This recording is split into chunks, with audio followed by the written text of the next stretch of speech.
ဒီကောင်ကျွန်တော်တို့မျိုးသားပြောင်းတဲ့သုံးကြီးအောင်အရှိရ visibility parameter ကိုပေးမှဆိုလို့ရှိရင်ကျွန်တော်တို့ပုံတွေအများကြီးလိုအပ်ပါတယ်အဲ့တော့ပုံတွေအများကြီးမလိုဘဲနဲ့အတိုင်းအတာပြောင်းလဲခြင်းနဲ့ object မျိုး block မျိုးကြတော့ parameter ပြောင်းလဲသုံးဖို့လိုအပ်ပါပြီဥပမာပတင်းပေါက်လိုမျိုးတကားလိုမျိုးအလျားနဲ့ပြောင်းလဲဖို့လိုလာတဲ့ block တွေကိုကြတော့ visibility parameter ကအဆင်မပြေပါဘူးဘာကြောင့်လဲဆိုတော့ခင်ဗျားတို့ကဒါ site 5မျိုးလိုချင်တယ်ဆိုလို့ရှိရင်ပုံ5ပုံဆွဲရပါလိမ့်မယ်အဲ့တော့ပတင်းပေါက်လိုမျိုးတကားလိုမျိုးကြတော့ site တွေကိုလိုပြောင်းလဲပေးဖို့ပုံတွေအများကြီးဆွဲထည့်ဖို့ဆိုတာက parameter ကကြတော့ visibility နဲ့တိတ်ပြီးတော့မဆင်မပြေပါဘူးသူ့ထက်မြန်တဲ့သူ့ထက်အဆင်ပြေတဲ့ parameter မျိုးပြောင်းပြီးသုံးကြည့်ကြအောင်အဲ့တော့စာကြည့်အောင်ကျွန်တော် rectangle တစ်ခုစဆွဲပါပြီတစ်ချက်ဖွင့်ပတင်းပေါက်လေးကိုကုသပြပါမယ်အလျားကိုကျွန်တော်2ပေဆွဲလိုက်မယ်2ပေအမြင့်ကိုကျွန်တော်4ပေဆွဲလိုက်မယ်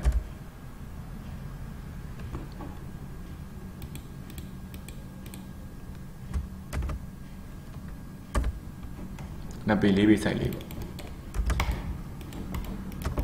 ဒါကိုကျွန်တော် offset ပြင်မယ်2လက်မလောက်အတွင်းမှာ offset ရိုက်ပါမယ်ဒါလေးကိုကျွန်တော်ပြောင်းလဲလို့ရအောင်လို့ကြည့်ကြည့်အောင်ဒါတကားတစ်ချက်ရှိရဆိုတော့ဒါကကျွန်တော်တို့ရဲ့ကြီးပေါင်းပါဗျာနော်တကားတစ်ချက်ရှိရဲ offset ကျွန်တော်4လက်မမှန်လေးထဲမှာထည့်ထားအောင်မယ်ပေါ့တစ်ချက်ဖွင့်လေးပေါ့အတိကောင်ကိုအတိုင်းအတာတွေမျိုးမျိုးရအောင်ပြောင်းလဲလို့ရအောင်လုပ်ဖို့အတွက်ကျွန်တော်တို့အရင်ဆုံး block တစ်ခုစဖွင့်မယ် beyonder နဲ့နာမည်လေးတစ်ခုပေးလိုက်မယ် w1 pit point ကောက်လိုက်တယ် select object နဲ့ object တွေကို selection မှတ်လိုက်တယ် okay ဒါတာမန် block ပဲရှိပါသေးတယ်အမျိုးသားအရွယ်ဒါပြောင်းလဲလို့မရသေးဘူးပြောင်းလဲလို့ရအောင်လို့ကျွန်တော် double click နဲ့ဝင်လိုက်မယ် okay dynamic block ပြောင်းကြည့်ရအောင် parameter ထဲမှာကျွန်တော်ကဒီခါတော့ visibility ကိုမပေးတော့အကယ်၍ visibility ပေးခဲ့မယ်ဆိုလို့ရှိရင်ခင်ဗျားတို့ကပတင်းပေါက်ကို site 5မျိုးလို့တင်တယ်ဆိုလို့ရှိရင်ကျွန်တော်တို့ကအဲ့ဒီအရွယ်အစား5ပုံလောက်ရမယ်ပြီးလို့ရှိရင် select တွေမှတ်ကြမယ်မမြင်တဲ့ကောင်တွေကိုတစ်ဆင့်ချင်းစီ make invisible တွေလုပ်ပြီးတော့ပေးရမယ်အရွယ်စားအလျားနဲ့ပြောင်းလဲဖို့လိုတဲ့ object တွေကိုကြတော့ visibility မပေးဘဲနဲ့သူ့ထက်အဆင်ပြေတဲ့အလျားနဲ့ပြောင်းလဲလို့ရတဲ့ parameter ဖြစ်တဲ့ linear ကိုကျွန်တော်စပေးမယ် linear parameter ကိုစယူတယ်ကျွန်တော်အလျားပြောင်းလဲခြင်းနဲ့ site ရဲ့ step point end point ပြလိုက်တယ် dimension တက်တယ်လို့ပဲထားမဲ့နေရာမှာကျွန်တော်တစ်ချက် click လိုက်ပါတယ်ဒါဆိုရင် distance 1ဆိုတဲ့ parameter နာမည်နဲ့ကျွန်တော်တို့ရောက်လာပြီ distance 1ကိုကျွန်တော်တို့စပြီးတော့ပြောင်းလဲကြည့်အောင်အဲ့တော့မြားကောင်းတစ်ဖက်ရှိပါသူမှာမြားကောင်းဆိုတာတော့ကျွန်တော်ဒီ distance 1ထိပ်ကမြားကောင်းပြောတာမဟုတ်ဘူးကျွန်တော်ဆက်စောက်ရင်တိုင်းမှုအတွက် step point end point ပြလိုက်ရဆိုရင်အဲ့ဒီနေရာမြားကောင်းနေပြောတာပါဟုတ်ပြီနော်အဲ့ကျွန်တော်ကဒီကောင်းကို face point ထားခြင်းတယ်ဆိုလိုချင်တာက bevel channel face point ထားမယ်ညာဘက် channel မှာပတင်းပေါက်ဆိုင်ကိုကျွန်တော်ချက်ချင်တာဖြစ်တဲ့ကြောင့်မလို့ bevel channel မြားကောင်းကိုဒါမျိုးကျွန်တော်တို့ window ကောက်ပြီးတော့ select မှတ်ပါမယ်ဒါမျိုးလေးနော် window ကောက်ပြီးတော့မြားကောင်းလေးတစ်ခုတည်းပါအောင် select မှတ်လိုက်မယ်ပြီးရင် keyboard ကနေပြီး delete key နဲ့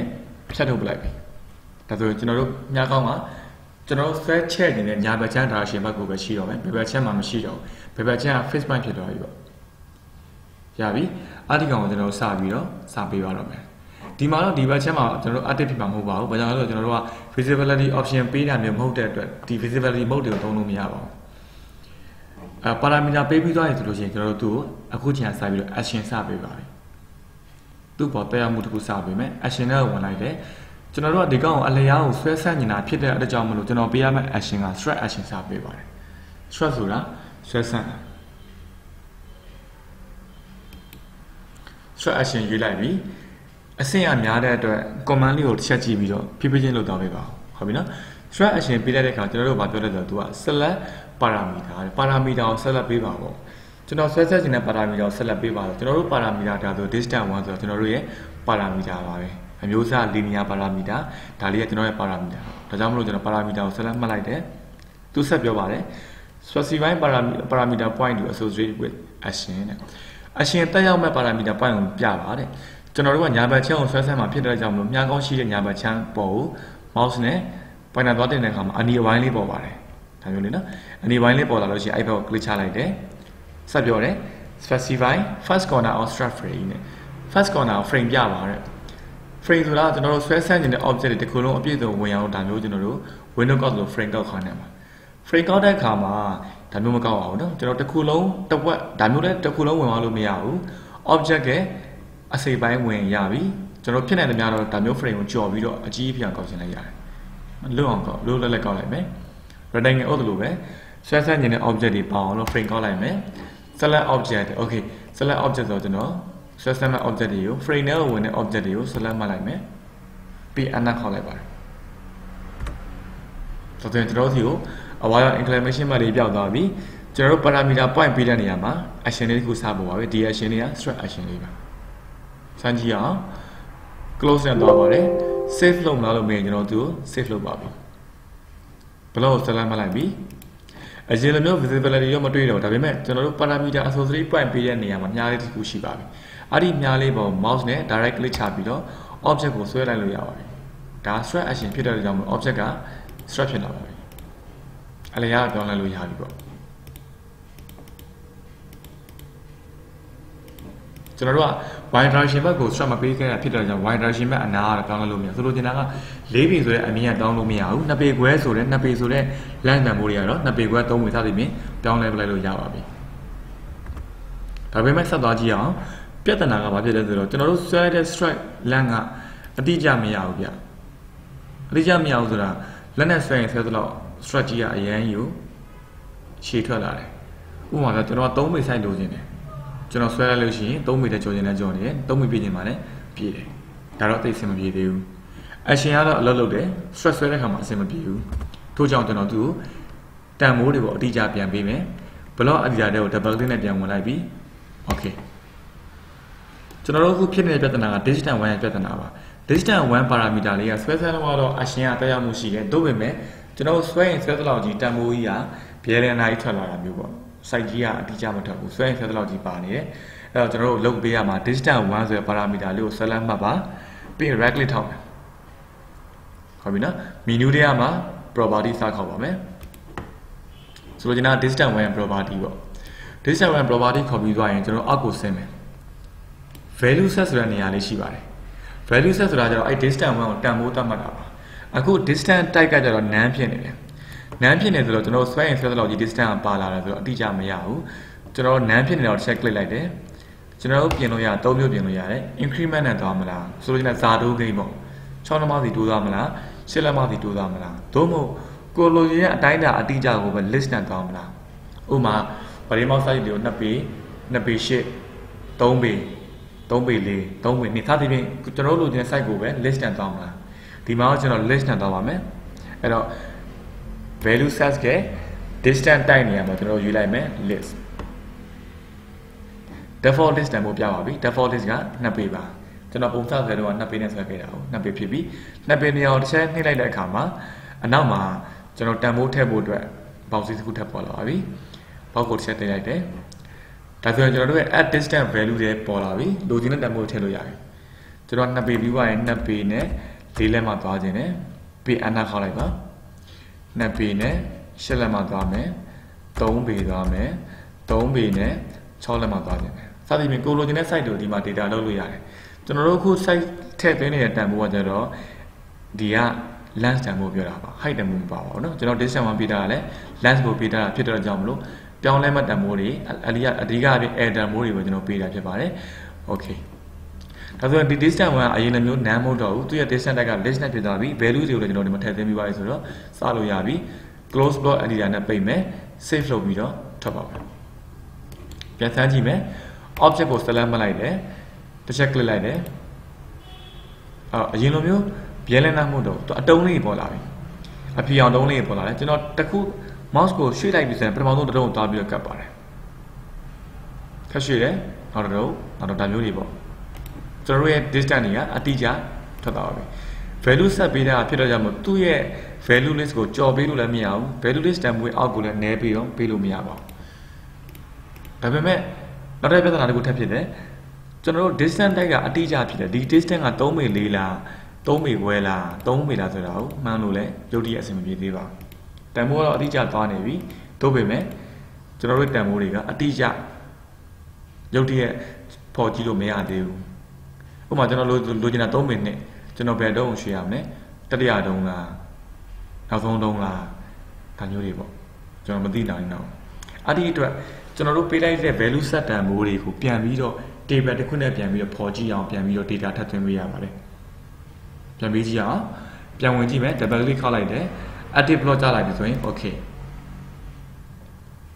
ဒီမှာတော့တခြားသော parameter စပေးရမယ်ဘာ parameter စပေးရမလဲဆိုတော့တန်ဖိုးတွေကိုပေါ်ကြည့်မှာဖြစ်တဲ့အတွက်ကြောင့်မလို့ကျွန်တော်သူ lookup စပေးပါမယ် lookup parameter ကိုနှိပ်လိုက်တယ် parameter location ပြပါထားမှတ်နေရာ click ချပေါ့ဆိုတော့တနေရာကို click ချလိုက်ပြီသူလည်းပဲ visibility နဲ့နည်းနည်းဆင်ပါတယ်ဒါပေမဲ့ visibility လိုမျိုးပုံတွေကို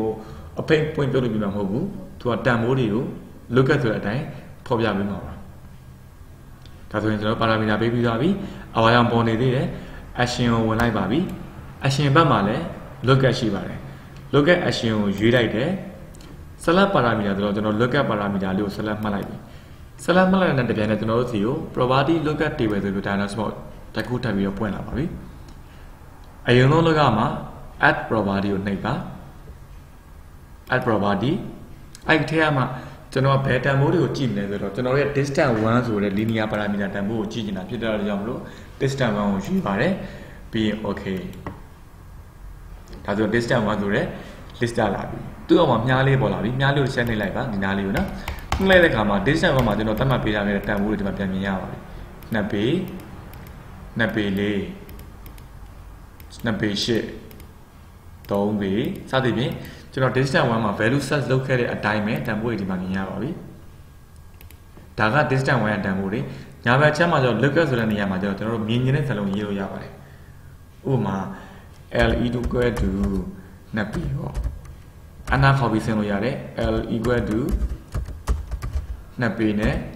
4 l equal to 2 p နဲ့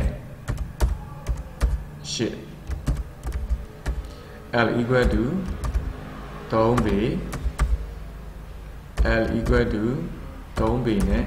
6ဒါကကျွန်တော်မြင်တဲ့စကားလုံးတက်တာရေးလို့ရပါမယ်နော်စာသားရေးလို့ရတယ် lookup နေရာမှာထည့်သွင်းလိုက်ပြီဆိုလို့ကျွန်တော် distance တန်ဖိုး2ပေဆိုလို့ရှိရင်ကျွန်တော်ဒီမှာတကယ်နဲ့မြင်နေတာက l equal to 2ပေပေါ့2ပေလေးပါဆို l equal to 2ပေလေးပြင်ရမယ် okay close save နဲ့ထပ်ပါဒါဆိုရင်ပြန်ပေးကြည့်အောင် object ကို select မှတ်လိုက်ပြီ parameter ကနေပြီးတော့ linear ကနေဆွဲလို့ရတယ်လို့မျိုးပဲ lookup ပေးခဲ့တဲ့နေရာမှာ lookup လေးပေါ်နေပြီတစ်ချက်နဲ့ကြည့်ကြည့်ပဲကျွန်တော်ခုန lookup နေရာမှာရေးခဲ့တန်ဖိုးတွေ့ရပါပြီဥပမာ l equal to 3 ပေကိုကျွန်တော်ရွေးလိုက်တယ် object ကြီးကအလိုလျောက်3ပေပြောင်းလဲသွားပြီ l equal to 3 ပေခွဲ l equal to 2 ပေ l equal to 2 ပေနဲ့4အဲ့တော့ဗဒင်းမောင်း site တွေကိုကျွန်တော်ကဘာလုပ်လို့ရလဲဆိုတော့ပုံတစ်ပုံနဲ့ဆွဲထားရုံနဲ့ object တွေကိုအလိုလို site တွေမျိုးစားပြောင်းလဲအောင်လုပ်လို့ရပါတယ်ဒီ block ကတော့ဒီ block ပဲအားလုံးက w1 block ပဲတို့ပေမဲ့ကျွန်တော်တို့က parameter linear တွေ action တွေပေးတာဖြစ်တဲ့အတွက်ကြောင့်မလို့ table ကနေပြီးတော့ပဲရွေးချယ်ပြီးတော့ site အမျိုးမျိုးပြောင်းလို့ရအောင်လုပ်လို့ရပါတယ်အကယ်၍ဒါခင်ဗျားတို့ကဒီလိုမျိုးပုံကို feasibility နဲ့လုပ်ခဲ့မယ်ဆိုရှင်1 2 3 4 5ပုံ5ပုံကိုလုပ်ရမယ်2ပေများတဲ့အချိန်မှာ2ပေလေးဆိုတဲ့ဗဒင်းမောင်းကြီးကို make invisible လုပ်ပြရမယ်2ပေလေးတွေမကပေါ့2ပေလေး2ပေ8 3ပေ3ပေ6ဆိုတဲ့ဗဒင်းမောင်းပုံတွေကို make invisible တစ်ခေါက်လုပ်ရမယ်2ပေလေးကို US state မှာ2ပေ2ပေ8 3ပေ3ပေ6တွေကို make invisible လုပ်ရမယ်စသဖြင့်ပုံတွေမလိုဘဲနဲ့အများကြီးဖန်တီးရမှာအဲ့တော့အလျားကကြောင်းလဲဖို့လိုတယ်လားမျိုးအတိုး shot လုပ်ဖို့လိုတာလို့ဆိုလို့ရှိရင်ကျွန်တော်တို့ကတော့ visibility မပေးဘဲနဲ့ linear နဲ့ straight action ပေးတာကျွန်တော်တို့တက်ပို့ပြီးတော့အဆင်ပြေပါလိမ့်မယ်အကယ်၍များခင်ဗျားတို့အလုပ်တန်းမှာအခုလိုမျိုး block တွေကို dynamic block ဖက်ဖို့လိုတယ်ဆိုလို့ရှိရင်တော့ကျွန်တော်ဒီနေ့ပေးတဲ့ lesson အတိုင်း parameter linear ကနေစပြီးတော့ sorry visibility linear ကနေစပြီးတော့အခုလိုမျိုး distance 1ပေးတဲ့အထိတစ်ချက်လောက်ဖြည်းဖြည်းချင်းစီ step by step ခိုင်းကြည့်ပါဦးကျွန်တော်ဆက်ပြီးလေ့လာဖို့အတွက် dynamic block တွေကိုဆက်လေ့လာဖို့အတွက်သူနဲ့သက်ဆိုင်တဲ့ PDF တွေလည်းကျွန်တော်ဒီမှာ download link တင်ပေးထားပါမယ်တကယ်စိတ်ဝင်စားတဲ့လူတွေကြ download link ထပ်ပြီးတော့ကိုယ်ထပ်သိချင်တာတွေကိုအသေးစိတ်ထပ်ပြီးတော့တစ်ခုချင်းစီဘယ်လို action ဘယ်လို parameter set တွေပေးလို့ရတယ်လို့ဖြည်းဖြည်းချင်းလေ့လာကြည့်ကြည့်ပါအကယ်အခက်အခဲရှိရလို့ရှိရင်ကျွန်တော်တို့ဒီနေ့ပြပြလိုက်တော့နားမလည်ကြဘူးဆိုလို့ရှိရင် comment box မှာမေးခဲ့လို့ရပါတယ်